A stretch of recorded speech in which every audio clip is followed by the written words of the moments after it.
Years ago, weary travelers crossed this very desert on horseback. Since then, times have changed.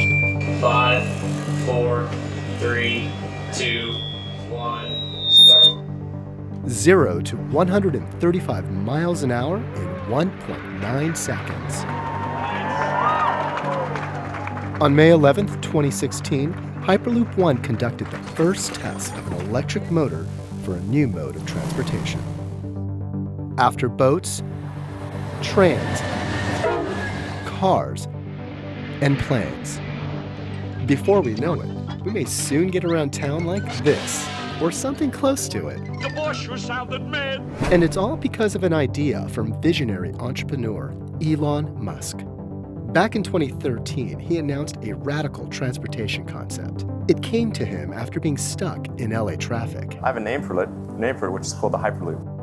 He's a little bit busy running Tesla and SpaceX.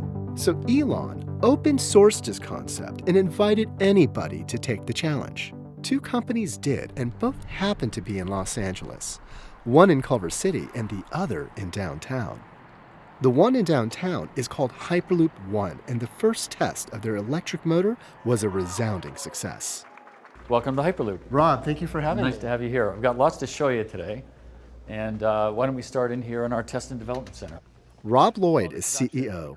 Former president of the global tech company Cisco Systems, he helped build the internet. That's amazing. That is absolutely amazing. What is Hyperloop?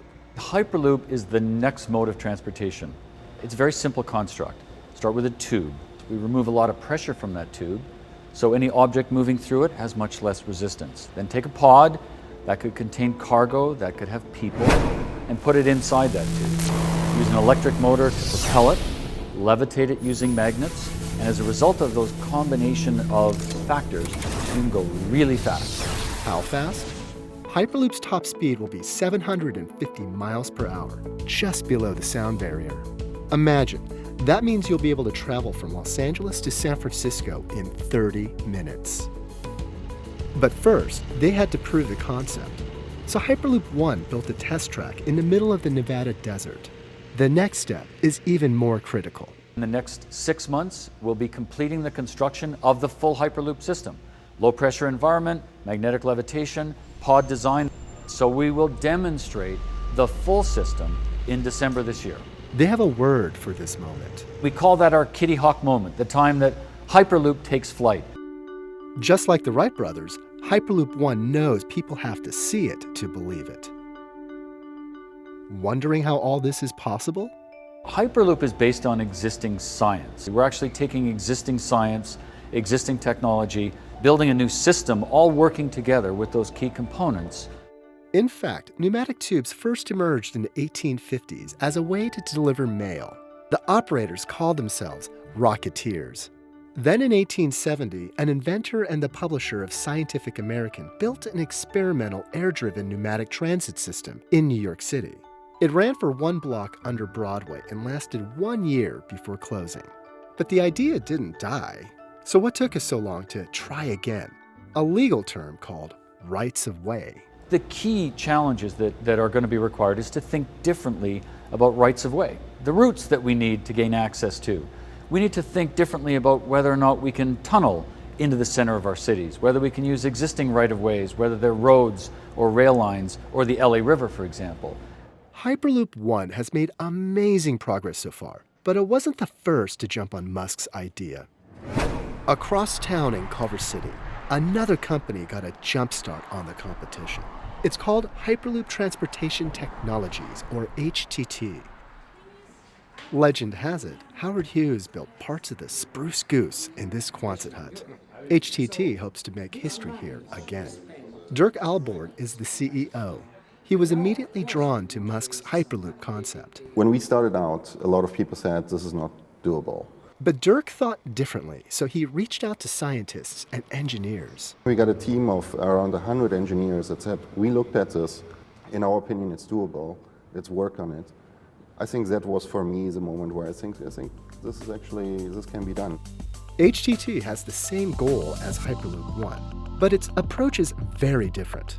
It's organized more like a co-op than a startup, entirely crowdsourced. Engineers, designers, and transportation experts signed up to work, but they don't get paid. If HTT succeeds, they'll get stock options. Right now, we're more than 520 people, plus 40 companies all around the world. Everybody's working in exchange for participation in the company. Instead of building a test track, HTT decided to build a working 5-mile Hyperloop. Halfway between LA and San Francisco lies Quay Valley. It's here where developers plan to build a solar-powered, self-sustaining city with a Hyperloop. We are now building the first full-scale passenger track. 5 miles long, the top speed will be about 200 miles an hour. They say it's a start. At the beginning, it's a research and development center, of course, where people can come and try out. And once Quay Valley is built out, we'll use it as a local transport system. HTT built several mock-ups of the pods to get a sense of size. When I sat in one, Hyperloop starts to feel real. Will the seats be more reclined? Because going 750 miles an hour, I feel like I kind of want to lean back. I mean, as you can see, I'm not tiny. I'll make sure that the seats are very comfortable. So there will be legroom, but no windows. That might make some people uncomfortable. You're inside a tube, it's closed, so there's a lot of psychology elements that play into that. As for acceleration, it will feel like you're taking off in a plane.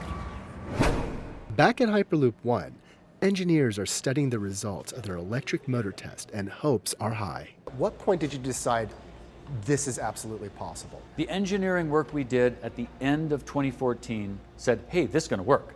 The architecture makes sense. We tested levitation. We tested the aerodynamics in a low-pressure environment. Then we began to design the propulsion system. We've tested that now at full scale. By the end of 2016, the end of this year, we'll have demonstrated Hyperloop operating with all of its components. We'll have showed the world this isn't a pipe dream, this is actually reality. Hyperloop 1 designers say this technology could be ready to go by 2020. We're only just talking a few years away. Do you actually believe that that's possible? Probably going to be cargo first, probably going to be a route that's not 300 miles, but maybe 50. And if we can get cargo off the road, that alone would be a huge win. So how does Hyperloop stack up against California's high-speed rail? After all, we approved part of the money for that project 8 years ago, and they've already broken ground. Rob believes the two can work together. I actually think Hyperloop would be the best way to get from the termination of that high-speed rail into the center of the cities. If I wanted to go all the way around the Bay Area, San Jose up to San Francisco and back, how long would that take in a Hyperloop? So we're looking at connecting those cities point to point. You can make the full loop in 15 minutes. Wow. With Hyperloop, there are no stops, no congestion. A far cry from today. Traveling sucks. Traveling is a bad experience. What we have today isn't working, and what we have today is getting worse. You know, it doesn't have to be like that. We just want to go to the destination. Hyperloop makes that possible. Traveling near the speed of sound may sound like science fiction, but if the hype is true, Hyperloop may be closer to reality than you think. I'm Nick Cha Kim for SoCal Connected.